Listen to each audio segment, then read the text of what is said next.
നാളെ ഉത്രാടം. എല്ലാവരും വീടുകളിൽ ഓണാഘോഷത്തിന്റെ തിരക്കിലാണെന്നറിയാം. എന്നാൽ മനസ്സിൽ ഒരുപാട് സങ്കടങ്ങളുമായിട്ടിരിക്കുന്ന എത്രയോ അമ്മമാര് നമ്മുടെ ചുറ്റിലുമുണ്ട്. എത്രയൊക്കെ അധ്വാനിച്ചിട്ടും പണം കയ്യിൽ നിൽക്കുന്നില്ല. കടബാധ്യത കാരണം സമാധാനമില്ല. സ്വന്തമായൊരു വീട് എന്ന സ്വപ്നം ഇനിയും നടന്നിട്ടില്ല.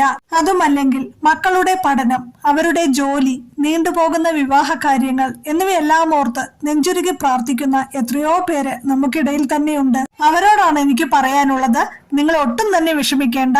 വരാൻ പോകുന്ന ഈ ഉത്രാട നാളില് നമ്മുടെ സങ്കടങ്ങളെല്ലാം മാറ്റി ഐശ്വര്യം കൊണ്ടുവരാൻ ഉത്രാട പാച്ചിലിനു മുമ്പായി നിങ്ങളുടെ വീടിന്റെ ഉമ്മറത്തും ഉത്രാട സന്ധ്യയ്ക്ക് നിങ്ങളുടെ അടുക്കളയിലും ചെയ്യേണ്ട 2 കർമ്മങ്ങളുണ്ട്.